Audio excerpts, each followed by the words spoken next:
Hallelujah. আজকে দেখব বাইবেলে প্রথম রাজাবলী। বিশ্বাস, বিশ্বাস কি আর বিশ্বাসটা আমাদের জীবনে কিভাবে কাজ করে। হালেলুয়া। আর বিশ্বাসটা কখন কাজ করবে। হালেলুয়া। প্রথম রাজাবলী 17:1 থেকে। হালেলুয়া। পেয়েছি? হালেলুয়া। আমরা প্রত্যেকে পেয়েছি, যাদের কাছে বড় বাইবেল আছে। হালেলুয়া। আমি পড়ছি প্রথম রাজাবলী 17:1 থেকে। আর গিলিয়দ প্রদেশের মধ্যবর্তী তিশবীয় এলীয় আহাবকে কইলেন, আমি যাহার সাক্ষাতে দণ্ডায়মান ইসরায়েলের ঈশ্বর সেই জীবন্ত সদাপ্রভু দেখব, এই কয়েক বৎসর শিশির কি বৃষ্টি পড়িবে না, কেবল আমার কথা অনুসরণে পড়িবে। পরে তাহার নিকটে সদাপ্রভুর এই বাক্য উপস্থিত হইল, তুমি এই স্থান হইতে প্রস্থান করিয়া পূর্ব দিকে যাও এবং যর্দনের সম্মুখস্থ কিরিয়ত স্রোতের ধারে লুকাইয়া থাকো। সেই স্থানে তুমি স্রোতের জল পান করতে পাইবে, আর আমি কাকদিগকে তোমার খাদ্য দ্রব্য যোগাইবার আজ্ঞা দিব। তখন তিনি গিয়া সদাপ্রভুর বাক্য অনুসরণে কর্ম করিলেন, যর্দনের সম্মুখস্থ কিরিয়ত স্রোতের ধারে গিয়া অবস্থিত করিলেন। Hallelujah, hallelujah. এই যে এখানে বাইবেলে লেখা আছে আহাব রাজা, আহাব রাজা সময় এলিও উপস্থিত হয়। এলিও কে ছিলেন? ঈশ্বর সদাপ্রভুর একজন দাস। এলিও কি ছিলেন? এলিও স্বর্গের থেকে আসেননি কোনো মানুষ নয়। তিনি আমাদের মতো মাতৃগর্ভে জন্মগ্রহণ করেছেন। করার পরে তিনি ঈশ্বর সদাপ্রভুর পথে নিজের জীবনটাকে সমর্পণ করে দিয়েছেন। তা তিনি রাজা আহাবকে গিয়ে বলছেন যে আমি বলছি এই দেশে 3.5 বছর বৃষ্টি হবে না, 3.5 বছর বৃষ্টি হবে না, আর প্লাস শিশিরও পড়বে না। রাত্রেবেলায় আমরা জানি ঘুমালে পরে, যেটা আমরা চলিত ভাষায় বলি নিশির, নিশির পড়েছে কি শিশির পড়েছে, এক একজন এক এক রকম ভাবে ব্যাখ্যা করি। দুব্ব ঘাসের উপরে যে জল জল ভেসে থাকে, সেই জলও পড়বে না, এরূপ বলেছে। বলছে আমার বাক্য আমি যতক্ষণ না বলবো ততক্ষণ আকাশ থেকে বৃষ্টি কিংবা শিশিরও পড়বে না, শিশিরও পড়বে না। তখন ঈশ্বর সদাপ্রভু আত্মা তাকে বললেন, তুমি এবার এখান থেকে প্রস্থান করো। এবার আমার আজ্ঞা বিনা পড়বে না। হালেলুয়া। এখানে ঈশ্বর সদাপ্রভু, বাইবেলে লেখা আছে মানুষকে ঈশ্বর তার সমরূপ করেছে, তার সমান করেছে। ঈশ্বর মানুষকে তার সমান ক্ষমতা দিয়েছে। আর আমাদের জীবনে আমরা প্রার্থনা করি, আমরা সর্ববিষয়ে ঈশ্বরের কাছে প্রার্থনা করি যে ঈশ্বর আমার এটা প্রয়োজন, আমার এটা প্রয়োজন, অথচ আমরা পাচ্ছি না। কিন্তু এই এলিয়া একবার বললেন যে আমরা হয়তো শারীরিক বিষয়ে একটা জিনিস চাচ্ছি, একটা ছোট্ট জিনিস, হয়তো কিছু অর্থ প্রার্থনা করছি, কিংবা আমার ছেলেটা মন্দ পথে চলে গেছে, কিংবা আমার শারীরিক রোগ ব্যাধির দুর্বলতা ভোগ করছি, অসুচিতার মধ্যে আছি, তাই প্রার্থনা করছি, অথচ পাচ্ছি না। কেন পাচ্ছি না? এর কারণ কি? আর এলিয়া জাস্ট বলল যে আমার বাক্য বিনা বৃষ্টি কিংবা শিশির পড়বে না। আর সেটাই হলো 3.5 বছর। আর সেখান থেকে ঈশ্বর সদাপ্রভু তাকে চলে যেতে বলল কিরিয়ত স্রোতের মার্গের ধারে, সেখানে তাকে একটা গুহার মধ্যে তাকে লুকিয়ে থাকতে বলল। এবার ঈশ্বর সদাপ্রভু এলিয়ার বাক্য কেন শুনলেন? 3.5 বছরের জন্য, 1-2 দিনের জন্য নয়। আর কত লোক সেই রাজ্যে, সেই যে রাজ্যে মানে বৃষ্টি বন্ধ করেছিল, বেথলেহেমে, জেরুসালেমে কত লোক ছিল, কত লোকের উপরে বৃষ্টি বন্ধ করেছে 3.5 বছরের জন্য, শিশির বন্ধ করে দিয়েছে। এলিয়া তার হৃদয় অন্তঃকরণ জীবন্ত সদাপ্রভুকে সঁপে দিয়েছিল, যে প্রভু এ জীবন আমার নয়, এ জীবনে খালি তোমার মহিমা হবে। তাই এলিয়া জানতেন আমি যেটা বলবো সেটাই ঈশ্বর আমার জন্য করবে। এলিয়া জানতেন যে আমি যেটাই বলবো ঈশ্বরের কাছে, ঈশ্বর সেটা আমার জন্য করবে। কারণ এলিয়ার মধ্যে সেই বিশ্বাস ছিল যে আমি আমার মনের দিক থেকে নির্দোষ ঈশ্বর সদাপ্রভুর সম্মুখে, আর আমি যেটা যাচনা করবো ঈশ্বর সেটা আমাকে দেবে। আজকে আমরা কি আমাদের মনের দিক থেকে নির্দোষ? আমাদের মন আমাদেরকে দোষী সাব্যস্ত করছে না তো? যখন আমাদের মন আমাদেরকে দোষী সাব্যস্ত করে আমরা প্রার্থনায় উত্তর পাই না, কিংবা আমরা যে বিশ্বাস ঈশ্বর সদাপ্রভুর উপর, সেই বিশ্বাসটা আমাদের থাকে না।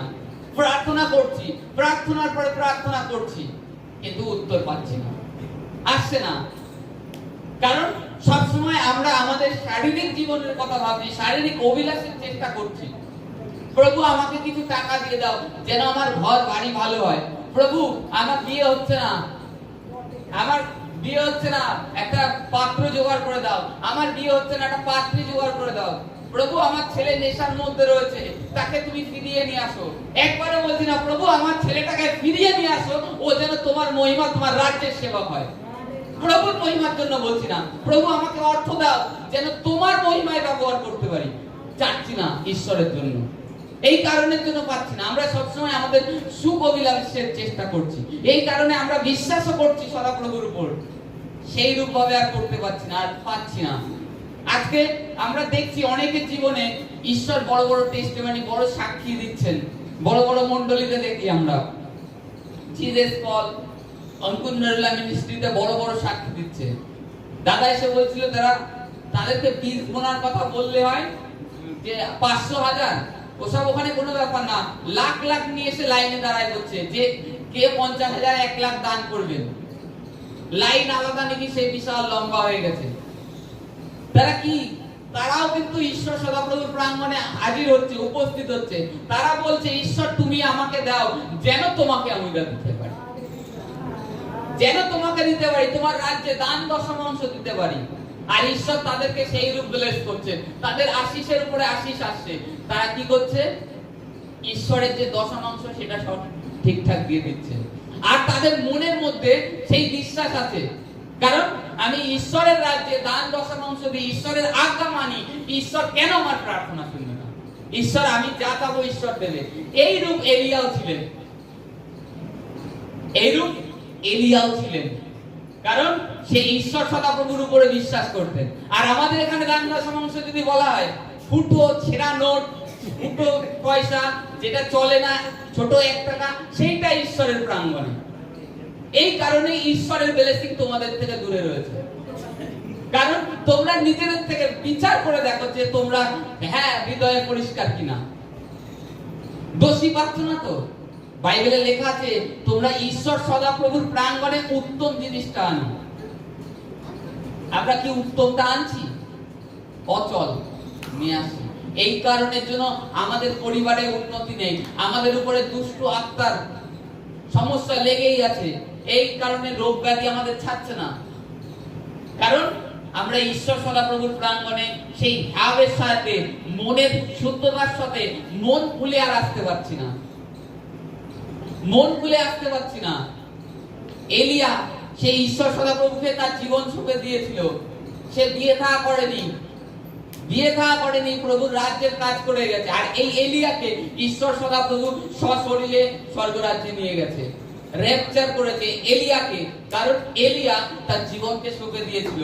3.5 বছর ঈশ্বর বলেছে বলো বৃষ্টি হবে না, বলে স্রোতের মধ্যে লুকিয়ে থাকো, আমি তোমার জন্য কাককে আজ্ঞা দেবো, সকালবেলায় তোমার জন্য রুটি নিয়ে আসবে, বিকেল বেলায় রুটি মাংস নিয়ে আসবে, বিকেলেও রুটি মাংস নিয়ে আসবে, তুমি সেখানে ভোজন পান করবে। ঈশ্বর সদাপ্রভু, এলিয়া তার আজ্ঞা শুনে ঈশ্বর সদাপ্রভুর বাক্য অনুসরণে কর্ম করে গেছে। এই কারণে এলিয়ার জীবনে ঈশ্বর এত মিরাকেল করেছে। আমাদের জীবনে আমরা ঈশ্বরকে সময় দিচ্ছি না তা না, দিচ্ছি, কিন্তু আমাদের মধ্যে এখনো ঈশ্বরের প্রতি যে মন খোলা, ঈশ্বরের কার্যের জন্য মন খোলা, সেটাই আমরা পাচ্ছি না। কারণ আমাদের অন্তর আমাদেরকে দোষী পাচ্ছে। আমাদের অবস্থা কেমন হয়ে গেছে জানেন? সেই অননীয় সাবিদার মতো আমাদের জীবন আমরা ঈশ্বরকে দিয়ে দিয়েছি, ঈশ্বরের রাজ্যের জন্য দিয়ে দিয়েছি, আমাদের সম্পত্তি বিক্রি করেও দিয়ে দিয়েছি, কিন্তু অননীয় আর সাবিরের মতো আমাদের ব্রেনের মধ্যে কাজ করেছে শয়তান, যে কিছু অর্থ রেখে দাও, তোমরা বুড়ো বয়সে কোথায় ঘুরতে যাবে, কার কাছে যাবে। অননীয় সাবিরার মতো কাজ করছে।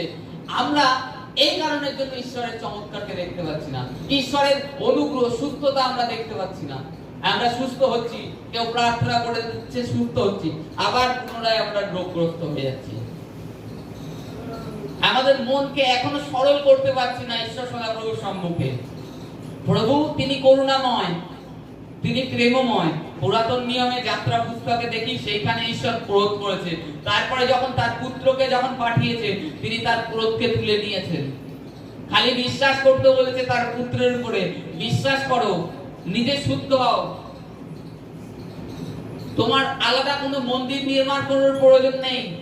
তোমার নিজের মন্দির, যে ঈশ্বর সদাপ্রভুর মন্দির তোমরা নির্মাণ করছো, সেটা নির্মাণ করো না, নিজের দেহরূপ যে মন্দিরটা, এটাকেই তৈরি করো। মন্দির কি স্থান হয়? সেটা শুদ্ধ পবিত্র স্থান হয়। সেখানে অন্ধকার থাকে না, পাপ থাকে না, গালাগালি থাকে না, মিথ্যা কথা থাকে না, হিংসা থাকে না, নিন্দা থাকে না, সকলের প্রতি সমান দৃষ্টি থাকে। এইরূপ মন্দির ঈশ্বর নির্মাণ করতে বলছে আমাদেরকে। আর আমরা কি করছি? এখনো আমরা দুই চোখে দুজনকে দেখছি।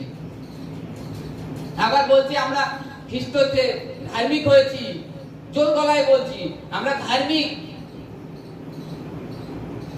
আমরা এইরূপ ধার্মিক। আমরা কেন উত্তর পাচ্ছি না? আজকে প্রার্থনা করছি, খালি বিশ্বাস প্রথমত, আর দ্বিতীয়ত নিজেদেরকে শুদ্ধ করতে পারছি না, নিজেদের অন্তঃকরণকে শুচি করতে পারছি না। আমাদের মধ্যে অলরেডি, আমাদের ভিতরে কিংবা আমাদের আশপাশে ঈশ্বর আমাদের শয়তানের হাত থেকে মুক্ত করে দিয়েছে, ছুটকারা দিয়ে দিয়েছে, অথচ আমাদের আশপাশে শয়তানও হচ্ছে। কারণ আমরা বিশ্বাসী হয়েছি, বিশ্বাসী হয়নি তা নয়, আমরা প্রভুতেই বিশ্বাস করছি, কিন্তু আমাদের আশপাশে যে একজন, যারা পবিত্র আত্মায় পূর্ণ বিশ্বাসী, যাদের মধ্যে অগ্নিতে পরিপূর্ণ, যাদের দেখলে শয়তান অলরেডি দৌড় মারে, আগেই বলে যে তুই কে, কেন এসেছিস এখানে, তুই কেন এসেছিস। আমরা যদি দেখি প্রভু গ্রাসিন প্রদেশে যাচ্ছিলেন, নৌকো থেকে নামলেন, নামার সঙ্গে সঙ্গে দুষ্ট আত্মা বাইরের থেকে চিল্লিয়ে বলল, দূরের থেকে কবরস্থান থেকে ছুটে আসলো, হে ঈশ্বরের পুত্র, আপনার এখানে কাজ কি।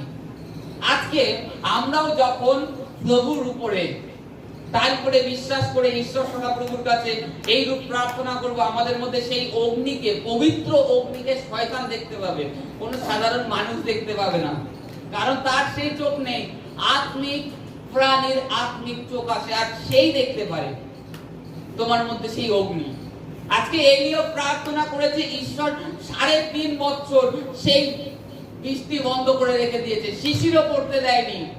আর এলিওকে সুরক্ষা ঈশ্বর দিয়েছে, এলিওকে সুরক্ষা ঈশ্বর দিয়েছে, তার খাদ্য ঈশ্বর জুগিয়েছে, খাদ্য ঈশ্বর জুগিয়েছে, কারণ সেই ঈশ্বরে পুরো নির্ভরশীল। আমরা প্রার্থনা করছি, উত্তর পাচ্ছি না, আমরা বিশ্বাস করছি ঈশ্বরের কাছে, কিন্তু প্রার্থনা করছি সন্দেহ ভাবে। কি রূপ প্রার্থনা করা উচিত প্রভু যিশু আমাদেরকে শিখিয়ে গেছে, কি রূপ আমাদেরকে যাচনা করা উচিত। বলছে প্রভু মার্ক 11:24 বলছে, তোমরা যখন প্রার্থনা করো তখন বিশ্বাস করো পেয়ে গেছো। বিশ্বাস করো কি? পেয়ে গেছো। এবার একজন ব্যক্তি, তুমি যখন ঈশ্বরের কাছে যাচনা করেছো, মনে করো তোমার কিছু অর্থের প্রয়োজন, তুমি যাচনা করেছো, কিংবা তোমার সুস্থতা লাগবে, যে প্রভু অনেকদিন ধরে জ্বর, মাথা যন্ত্রণা কমছে না, তুমি এটা দূর করো আমার থেকে। তুমি প্রার্থনা করলে ঈশ্বর প্রার্থনা শুনেছে, কিন্তু তুমি কি করলে? যে প্রভু আমি বিশ্বাস করি, তুমি সুস্থ করে দিয়েছো। এইবার এই যে বাক্যটা, তার মনে করো তারপরেও তোমার শরীর থেকে সেই সিম্পটম কমেনি, তোমার মাথায় যন্ত্রণা হচ্ছে, তোমার যে সমস্যা সেটা হয়ে যাচ্ছে, তোমাকে কি করতে হবে? একজন বিশ্বাসী হয়ে তোমাকে কি করতে হবে? তখন কি রূপ বাক্য তোমাকে বলতে হবে? তখন এটাই বলতে হবে, প্রভু তোমার ধন্যবাদ আমাকে সুস্থ করে দেওয়ার জন্য। প্রভু তোমার ধন্যবাদ, আমার এই সমস্যা ছিল, আমাকে সুস্থ করে দিয়েছো। ধন্যবাদ প্রভু, আমি সুস্থ। ধন্যবাদ প্রভু। সুস্থ মানুষের মতো তখন ফিলিংস আনো তোমার শরীরে। মনে করো তোমার পা ব্যথা, তুমি হাঁটতে পারছো না, তখন তোমাকে কেমন হাঁটতে হবে? না, আমি সুস্থ হয়ে গেছি। প্রভু তো তার বাক্যে লেখা আছে, বিশ্বাস করো, যা প্রার্থনা করো পেয়ে গেছো, আমি সেই রূপ হাঁটবো, সেই রূপ চলবো। তখনই দেখবে তোমার জীবনে ঈশ্বরের যে বিশ্বাস, সেটা এইভাবে কাজ করবে। আর তোমরা কি করছো? বলছো বিশ্বাস করছি, বলে দিয়েছো বিশ্বাস করছি, প্রভু আমি বিশ্বাস করি আমি সুস্থ হয়ে গেছি। আমি হাঁটতে গেলে কোমরে ব্যথা লাগে না, আস্তে আস্তে যাই, আস্তে আস্তে যাই, আস্তে আস্তে যাই।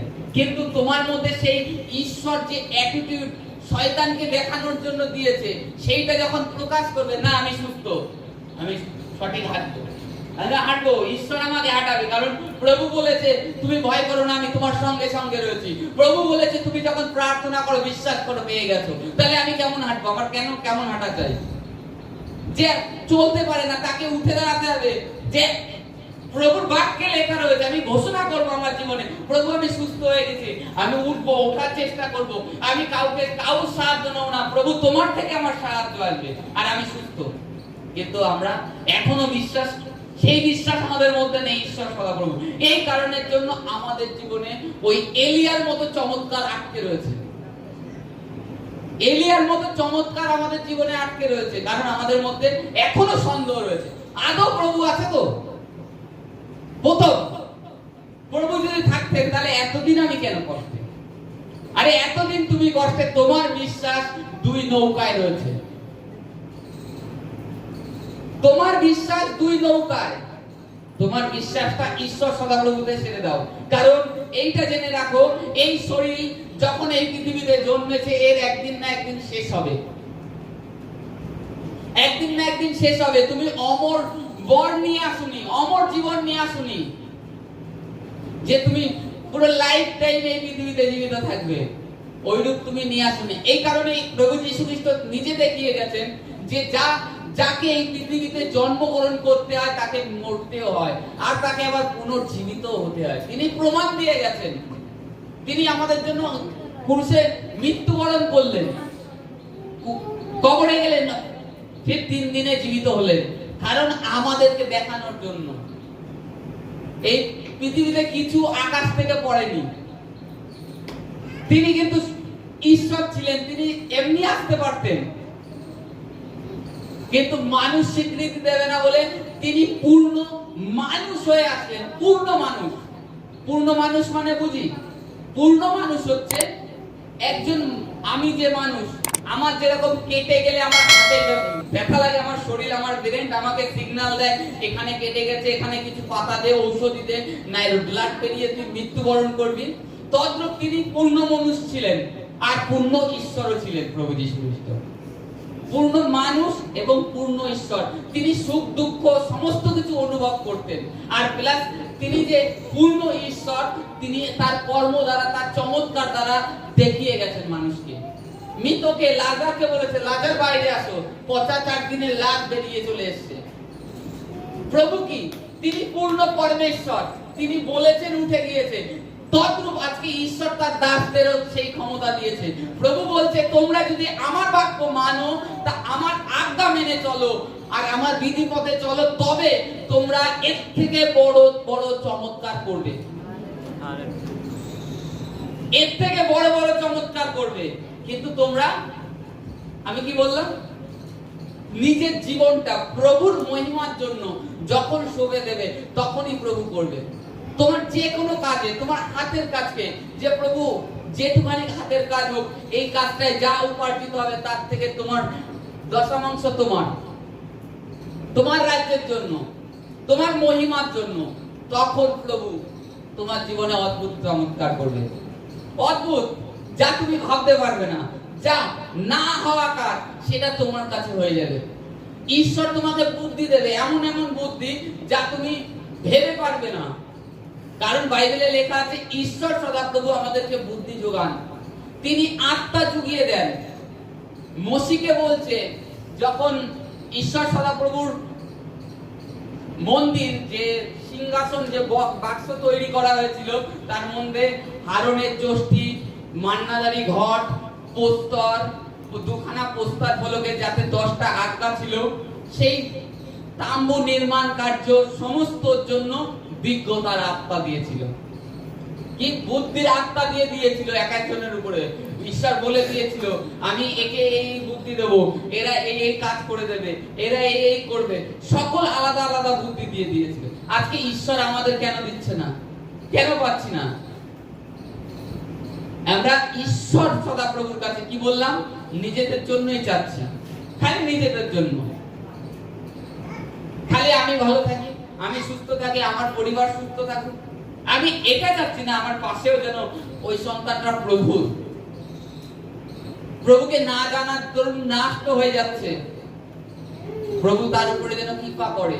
তার জন্য প্রার্থনা করছি, পাশের বাড়ির জন্য, মণ্ডলীর জন্য প্রার্থনা করছি, আমার গ্রামবাসীর জন্য প্রার্থনা করছি। এইটা বিশ্বাসের কাজ। তোমাকে ঈশ্বর যতটা ক্ষমতা দিয়েছে তুমি করো, তোমার জীবন দিয়ে অবধি তুমি তার উপরে বিশ্বস্ত থাকো। আব্রাহাম কি করেছিল? তার বিশ্বাস। আর ঈশ্বর জানতেন যে আব্রাহাম আমাকে বিশ্বাস করে, আমার থেকে অধিক কাউকে ভালোবাসে না। তার সত্ত্বেও আব্রাহামের টেস্ট নিলেন, আব্রাহামের পরীক্ষা নিলেন। তোমার ছেলেকে মরিয়া পর্বতে নিয়ে গিয়ে বলি দাও। 100 বছরের ছেলে দিয়েছে, তারপরে যদি বলে যাও মরিয়া পর্বতে নিয়ে বলি দাও। হালেলুয়া। তারপরে ভেবে দেখুন, 100 বছর বয়সে যদি ছেলে দেয় সারার গর্ভের থেকে, তাকে বলছে তুমি তোমার পুত্রকে নিয়ে পর্বতে বলি দাও। আব্রাহাম কি করলেন? সঙ্গে সঙ্গে পুত্রকে নিয়ে বলি দিতে চলে গেলেন। বলির বেদিতে তুলেছে। ঈশ্বর বলছে থামো, আমি দেখেছি তুমি তোমার পুত্রের থেকে আমাকে বেশি ভালোবাসো, আমাকে বেশি ভালোবাসো। ওকে বধ করো না, বালককে ছেড়ে দাও। ঈশ্বর বললেন, তাকে ছেড়ে দিল। বলছে ঈশ্বর, আমি তো তোমার উদ্দেশ্যে হোম করতে এসেছি, আমি তো হোম করবই। তখন বললেন, আমার নাম কি? হিন্দিতে বলে জিরিও জায়রা, সদাপ্রভুর যোগানো পর্বত। সদাপ্রভু জুগিয়ে দেন। তখন কি হলো? ঈশ্বর সদাপ্রভু জুগিয়ে দিলেন। দেখছে, দূরে দেখছে আব্রাহাম একটা বাবলার ঝাড় ছিল তখনকার দিনে, মরুভূমিতে বাবলার ঝাড়, ঝোপঝাড় থাকতো খুব। সেই ঝাড়ের মধ্যে একটা হরিণ, তার শিং আটকে গিয়েছে। সে সেই হরিণ নিয়ে এসে ঈশ্বর সদাপ্রভুর নামে হোম বলি করলো। আর সেই পর্বতের নাম দিল জিরিও জায়রা, ঈশ্বর সদাপ্রভুর পর্বত। জুগিয়ে দেন ঈশ্বর সদাপ্রভু। আজকেও সেই নামে আখ্যাত রয়েছে ওই পর্বত। যে যে ব্যক্তি তার মনে যে কামনা বাসনা নিয়ে যায়, ঈশ্বর সেটা পূর্ণ করে। আজকে সেই জীবন্ত সদাপ্রভুর প্রাঙ্গণে আমরা উপস্থিত রয়েছি। আর আমরা বিশ্বাস, এখনো আমাদের বিশ্বাস টলমল করছে, টলমল করছে। কারণ আমাদের ভিতরে সন্দেহ, আমাদের ভিতরে সন্দেহ। প্রথমত সন্দেহ তোমার জীবনের সমস্ত চমৎকার আটকে দেয়।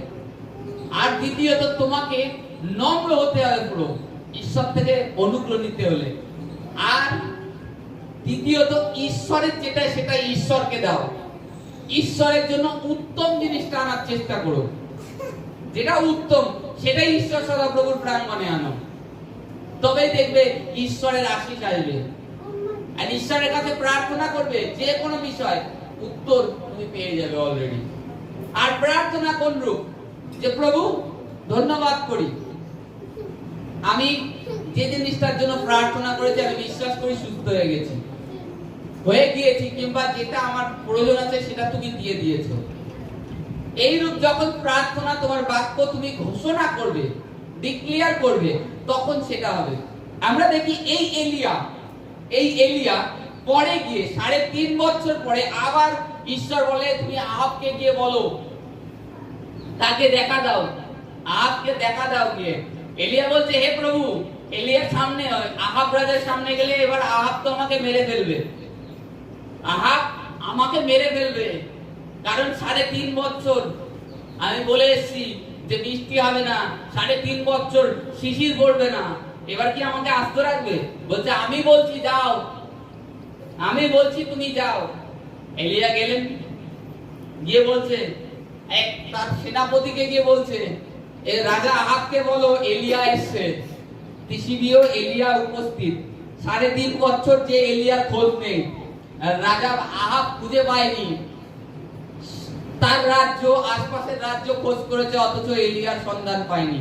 আর এলিয়াকে ঈশ্বর সদাপ্রভু ওই গুহার থেকে বের করে সারিপথে এক বিধবার কাছে পাঠিয়ে দেয়, সারিপথে এক বিধবার কাছে পাঠিয়ে দেয় তাকে রক্ষা করবার জন্য। কারণ ঈশ্বর তার পালক, বাইবেলে লেখা আছে ঈশ্বর সদাপ্রভু আমাদের পালক, আমাদের অভাব হবে না।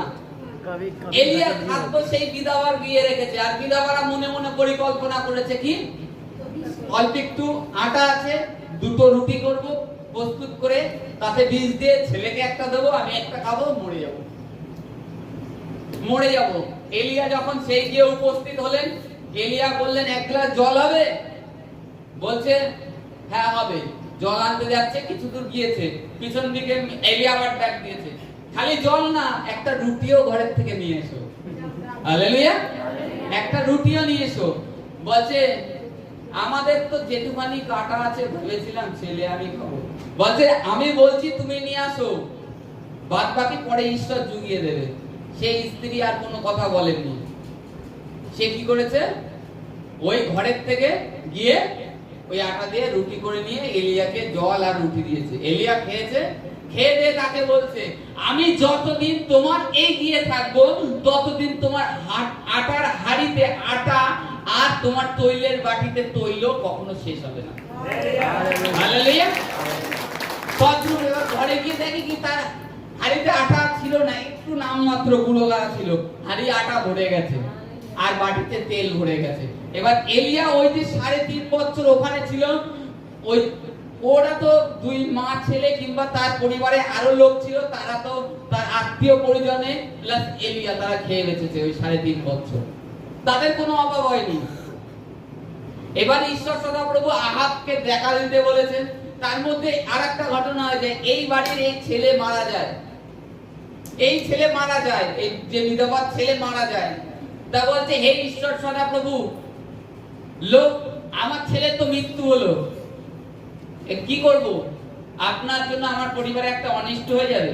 তখন এলিয়া বলছে সদাপ্রভু তোমার ছেলেকে মেরে ফেললো, এই বিষয় আমার থেকে গুপ্ত রাখলো, ঈশ্বর আমার থেকে গুপ্ত রাখলো। ঈশ্বর এলিয়া গিয়ে প্রার্থনা করে, করার পরে তাকে জীবিত করে তার মার কোলে দেয়। তখন বলে এবার আমি সম্পূর্ণরূপে বিধবা বলছে আমি বিশ্বাস করি তুমি ঈশ্বরেরই প্রতিনিধি, ঈশ্বরের লোক। বলছে তুমি ঈশ্বরেরই লোক, ঈশ্বরের লোক। এতদিন বিধবা আটা খেয়েছে, তেল খেয়েছে, তার মধ্যে এক অবিশ্বাস ছিল, কিন্তু যখন তার ছেলে মারা যায়, তাকে পুনর্জীবিত করে, তখন বলে হ্যাঁ এবার আমি বিশ্বাস করি তুমি সত্যিই ঈশ্বরের লোক। তারপরে সেখান থেকে এলিয়া চলে আসে আহাবের কাছে, আহাবের সেনাপতিকে বলে তুমি গিয়ে খবর দাও। বলে হে প্রভু আমি কি এতই পাপী, এতই পাপ করে ফেলেছি যে এখন আহাবকে গিয়ে বলবো এলিয়া এসেছে আর আপনার সদাপ্রভু আপনাকে এদিক থেকে গায়েব করে দিক, লাস্টে আহাব আমাকেই বলিকিত করবে। বলছে না ঈশ্বর, আমি বলছি আমি কোথাও পালাবো না, এখানেই থাকবো, কিংবা ঈশ্বর আমাকে কোথাও নেবে না। তখন আহাব কে বলতে গেল, এলিয়া এখানে রয়েছে। আহাব বলে যে বলো এবার ঈশ্বর সদাপ্রভু বৃষ্টি দেবে। এলিয়া বলছে এবার বলো ঈশ্বর সদাপ্রভু বৃষ্টি দেবে। আহাবকে বলার পরে আহাবকে ডেকে নিয়ে আসে। আহাবকে বলে তুমি যার উপাসনা করো তাদের যে 450 দেবতাদের 450 যাজক আছে, তারা একদিকে আমি একদিকে, এইরূপ ভাবে তারা একটা বিশ্বকে উৎসর্গ করবে, আমি একটা বিশ্বকে উৎসর্গ করব। যাদেরটা ঈশ্বর গ্রহণ করবে, যাদের ঈশ্বর সেই জীবন্ত। বলছে হ্যাঁ ঠিক আছে। আহাব তার যত পুরোহিত ছিল, যত যাজক ছিল সব ডাকিয়েছে। ডাকানোর পরে কি হয়েছে, তখন সেই মেষকে উৎসর্গ করা হয়। উৎসর্গ করার পরে তারা সারাদিন শরীর কাটাকুটি, নাচানাচি, বাদ্যযন্ত্র পিটানো, ঢাক ঢোল সমস্ত কিছু বাজাচ্ছে, কোনো উত্তর নেই। লাস্টে সারাদিন করতে করতে মানুষ কি হয়? ক্লান্ত, আস্তে আস্তে সব ভুলে শুয়ে পড়েছে, তাদের আর ক্ষমতা নেই। তখন এলিয়া বলছে, এবার থামো, অনেক হয়েছে, এবার আমি আমার ঈশ্বর সদাপ্রভুর বেদি নির্মাণ করি। 4-5টা ভাঙা পাথর কুড়িয়ে নিয়ে বেদি নির্মাণ করে তার উপরে ওই মেষটাকে বলি করে দিলেন। দিয়ে ওদেরই কিছু পুরোহিতদের বললেন, যাও তোমরা কলসি নিয়ে এসে জল ঢালো। বলছে, তোমার ঈশ্বর কেমন? জল ঢালো। বলছে, আমার ঈশ্বর তিনি বুঝবেন কেমন না কেমন, তোমরা এই জল দিয়ে ভিজিয়ে দিচ্ছ, এই সমেত ঈশ্বর আমার গ্রহণ করবে। এবার জল দিয়ে ভিজিয়ে পুরো কাঠ পাট পুরো জলে চকচক, মানে পুকুর হয়ে গেছে, বেদি আর বেদি নেই, পুকুর। তখন কি করলো? এলিয়া ঈশ্বরের কাছে প্রার্থনা করলো, ঈশ্বর স্বর্গের থেকে তার অগ্নি দ্বারা ওই হোম বলি উৎসর্গ করেছিলেন এলিও, সেটা অগ্নির মাধ্যমে গ্রাস করে নিলেন, স্বর্গের থেকে আগুন নেমে চলে আসলো। তখন ওখানে যারা ছিল সকলে বিশ্বাস করলো, হ্যাঁ প্রভু এলিয়া যে সদাপ্রভুর আরাধনা করে তিনি জীবন্ত, আর কোনো কেউ জীবন্ত নেই, তারা মাত্র পুতুল। এই বলে তখন ওই যাজকদের 450 যাজক যারা ছিল আহাব রাজার পক্ষ থেকে, তাদের সকলকে বধ করে দেয় এলিয়া। কারণ তারা মিথ্যে প্রচার করছিল। এই কারণের জন্য আজকে দেখুন সবথেকে বড় জিনিস, এলিয়াকে ঈশ্বর কিভাবে ব্যবহার করেছে। এই এলিয়াকেই সশরীরে চলে তার থেকে তার একজন শিষ্যকে তৈরি করে দিয়ে যায়, সে আছে এলিশায়। আজকে এলিয়া ঈশ্বরে বিশ্বাস করেছে, আর বিশ্বাস করার সঙ্গে সঙ্গে কি করেছে? কর্ম করেছে। ঈশ্বর সদাপ্রভুর কর্ম করেছে। আমাদেরকেও বিশ্বাস করছি, আমাদের কর্ম করতে হবে, তার বাক্য ঘোষণা করতে হবে জীবনে, তার বাক্যকে ধ্যান করতে হবে। ধ্যান করা মানে পড়া, নিয়ত পুরাতন নিয়ম নতুন নিয়ম দিয়ে আমাদেরকে পড়তে হবে, পড়তে হবে।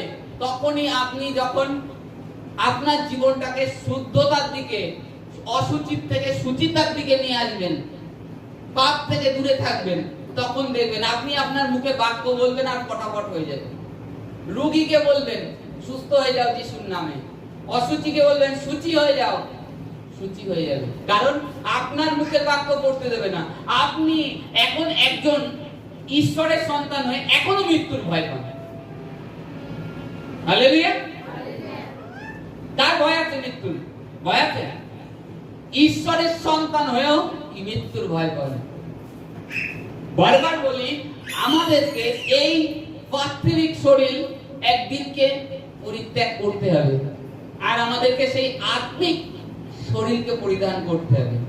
আমরা ভাবছি আমরা বয়স হলে কি খাবো, সব সময় ভাবছি আমার ছেলে দেখবে তো, আমার মেয়ে দেখবে তো, এটা ভাবছি খালি। এটা ভাবছি না আমার ঈশ্বর সদাপ্রভু আমাকে ধরে রাখবেন কিনা, ঈশ্বর সদাপ্রভু আমাকে স্বর্গে গ্রহণ করবেন কিনা, এটা ভাবছি না একবারও। ভাবছি আমার ছেলের চিন্তা করছি, মেয়ের চিন্তা করছি, ঈশ্বরের উপরে নির্ভরশীল হচ্ছে না। এই কারণের জন্য আমাদের জীবনে সমস্যা, কারণ আমরা আমাদের মতো রক্ত মাংসের উপরে নির্ভর করছি, কি আমাদের মতো রক্ত মাংসের উপরে, কিন্তু যিনি অনাদি অনন্ত তার উপরে আমরা নির্ভর হচ্ছি না। এই কারণের জন্য আমাদের জীবনে আশিস অনুগ্রহ বন্ধ হয়ে রয়েছে। আমি আপনাদের আগেও বলেছি যে আমি কাউকে কাজের জন্য সন্ধান করে বেড়াই না, কাউ বাড়িতে যাই না কাজের জন্য যে আমাকে একটু কাজ দাও, কিংবা অমুক মিস্ত্রিকে দেখালো আমাকে কাজ দাও। আমাকে ফোন করে, শুনে দেখতে পারেন আমার স্ত্রীর কাছে যে আমি কোথাও যাই নাকি কাজের জন্য। আমি সন্ধ্যা হলে আমি আমার প্রার্থনায় যুক্ত থাকি ঈশ্বরের কাছে। এবার দুই একদিন কাজের ক্ষেত্রে হয়তো দেরি হয়ে যায়, তাই বলে আমার প্রার্থনা পুরো বন্ধ করে দেবো এমন নয়। যেদিন মনে করেন প্রার্থনা না করেও, বাইবেল না পড়ে শুয়ে বললাম, সেদিনকে ঈশ্বর আমাকে ভোরবেলায় তুলবে, 100% তুলে দেবে। ওর তোর প্রার্থনা হয়নি। আমাদেরকে ঈশ্বরে প্রভুতে নির্ভরশীল হতে হবে। তাই তো প্রভু আমাদেরকে আশিসের দ্বার খুলে দেবে। আমরা খালি কঠোর পরিশ্রম করে যাচ্ছি, কঠোর চিন্তিত, কিন্তু ঈশ্বর সদাপ্রভুর উপরে কোনো বিশ্বাস নেই। যাকব কি বলেছিল?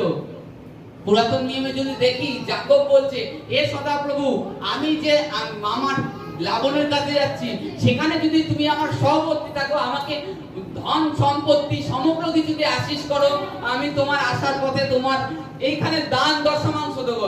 আর আজীবনকাল তুমি আমার পিতৃপুরুষ আব্রাহাম ইসাহাকের যেরকম ঈশ্বর সদাপ্রভু হয়েছিলে, সেই রূপ আমারও ঈশ্বর সদাপ্রভু। আজকে তোমরা কি বলছো? হে প্রভু, তুমি যদি আমাদের ভালো পাও, তাহলে আজীবনকাল তুমি আমাদের সদাপ্রভু বলছো? অনেকে তো বলছে না, ভয় পাচ্ছে যে আমি যদি বলে ফেলি, আমাকে লোকে, আমি প্রভুর পথে চলে আমাকে খ্রিস্টান বলবে, আমার হাতে খাবে না, আমাকে ছোবে না, আমাকে আমার উঠতে দেবে না বাড়িতে, এইরূপ ভাবনা। যাকব কি বলেছিল? যাকব বলেছিল, তুমি যদি আমার প্রতিপালন করো, আমার আসা যাওয়ায় আশীর্বাদ করো, আমাকে বৃদ্ধি করো, আমি তোমাকে আমার ঈশ্বর সদাপ্রভু প্লাস আমার জীবনের যা কিছু উপার্জন করব তার দান দশমাংশ দেব। এই হচ্ছে বিশ্বাস, অরিজিনাল বিশ্বাস। যাকব বিশ্বাস করেছিল, তাই যাকবকে ব্লেস করেছিল। এলিয়া ঈশ্বর সদাপ্রভুকে সঁপে দিয়েছিল কি? তার এলিয়ার অর্থ সম্পদ ছিল না, দান দশমাংশ দেওয়ার কিছুই ছিল না। এলিয়া ঈশ্বর সদাপ্রভুর উপর নির্ভর করতেন। ঈশ্বর সদাপ্রভু যে খাদ্য দিতেন সেটাই খেতেন, আর না দিলে সেদিন না খেয়ে থাকতেন। তাও ঈশ্বরকে দোহাই দিতেন না, বলতেন না ঈশ্বর আমাকে খেতে দাওনি। তিনি বলতেন, প্রভু তোমার ধন্যবাদ, তোমার ধন্যবাদ, তোমার ধন্যবাদ, কারণ তুমি আমাকে এখনো জীবিত রেখেছো। এলিয়া এই রূপ বলতেন। আর আমরা একবেলা না খেতে পারলে, ও ঈশ্বর আজকে এখনো খাওয়া জুটেনি, জুটবে তো, এরূপ ভাবি, এরূপ বলতে থাকি। হ্যাঁ, দুটো ভাতও হচ্ছে না কপালে, কিন্তু আমরা ঈশ্বরের উপরে নির্ভরশীল হচ্ছি না। আমাদের ভিতরে সবসময় নেগেটিভ ভাবনা, সবসময় চিন্তা, আমি ভালো হবো তো, আমি সুস্থ হবো তো। আরে ছাড়ো না, ঈশ্বরের উপরে ছেড়ে দাও, দেখো ঈশ্বর কি করতে পারে। ঈশ্বর যে নর্দমাতে পড়ে আছে তাকে তুলে সিংহাসনে রাজার স্থানে বসাতে পারে। ঈশ্বরের বড় বড় দাসের টেস্টিমনি রয়েছে, শুনে দেখো। জয়েশ মায়া কি ছিলেন? জয়েশ মায়া, পাস্টার রাম বাবু, আজকে আমরা জিতেশ দিনাকরণের কথা বলি, কল দিনাকরণের বাবা Jitesh call Champa, Jitesh pair, Jitesh call ministry, তার বাবার জীবনের হিস্ট্রি যে দেখো, তিনি আজকে প্রভুতে শুয়ে গেছেন, নিদ্রাগত হয়েছেন। তার ছেলেরা, তার ছেলে, তার নাতি এখন মানে ফুল পরিপূর্ণরূপে মিনিস্ট্রি করছে। আর ঈশ্বর এতটাই ব্লেস করেছে, 70 একর জমির উপরে সীসা, কলেজ, তারপরে হাসপাতাল, সমস্ত কিছু তৈরি করেছে। এটা কে করিয়েছে? ঈশ্বর করিয়েছে। পল দিনাকরণ কিংবা তার বাবার কি এত অর্থ সম্পদ আছে যে করবে তারা? কিন্তু ঈশ্বর যোগানো মালিক, আর তারা ঈশ্বরের সম্পূর্ণ রূপে বিশ্বাস করেছে। ঈশ্বরের সম্পূর্ণ রূপে তাদের জীবন কিংবা তাদের পরিবারকে সঁপে দিয়েছে। আমরা প্রার্থনা করছি, রাত্রিবেলায় প্রার্থনা করছি, প্রভু আমাকে এই দাও, আমার পরিবারের পরিবর্তন করো। প্রভু, আমরা এই প্রার্থনা করছি না, প্রভু জীবন্ত ঈশ্বর আমার পরিবারের প্রত্যেককে তোমার চরণে এনে রাখো, কিংবা আমার পরিবারে আমার ছেলে আমার মেয়ে যেন তোমার সেবাকাই করে, তোমার রাজ্যের জন্য তৈরি হয়, সেই রূপ করো প্রভু, তুমি তোমার রাজ্যের জন্য বেছে নাও। আমি বিশ্বাস করি এই রূপ আমরা প্রার্থনা করছি। আমরা ভাবছি আমার ছেলে যদি, আমার মেয়ে যদি সেবাকাইয়ে চলে যায়, তাহলে তো আমার মেয়ে আর চাকরি করতে পারবে না, কিংবা ওর বিয়েও দিতে পারবো না। কিংবা আমার ছেলে যদি ঈশ্বরের কাজে নিযুক্ত হয়ে যায়, তাহলে তো আর কাজবাজ হয়তো নাও করতে পারে, কি হবে না হবে, ওর জন্য আর ওই ভয়টা আর বলছি না। আমি কি প্রার্থনা করি আমার ছেলের জন্য জানেন? যে প্রভু ওকে যেন তোমার দাস, তোমার সেবক তৈরি করো, আমার কিছু দরকার নেই, কারণ তুমি আমার পালক। আমার যদি খাদ্য তুমি দিয়ে থাকো, তাহলে আমার কি চাই? কারণ আমি এই পৃথিবীতে কিছু নিয়ে আসিনি, আর কিচ্ছু নিয়ে যাব না। কেউ আসেনি আমার সঙ্গে, আর কেউ যাবেও না। অর্থ সম্ভব, ও তো এখানের বস্তু এখানেই থেকে যাবে। তাহলে আমার কি চাই?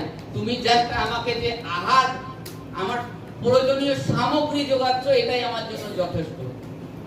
আর আমরা যেন সবসময় এলিয়ার মতো বাক্য যখন ঘোষণা করে দিই, এলিয়া বলেছিল আমার কথার ভিন্ন বৃষ্টি শিশির পড়বে না, সেই বাক্যে অটল থাকে।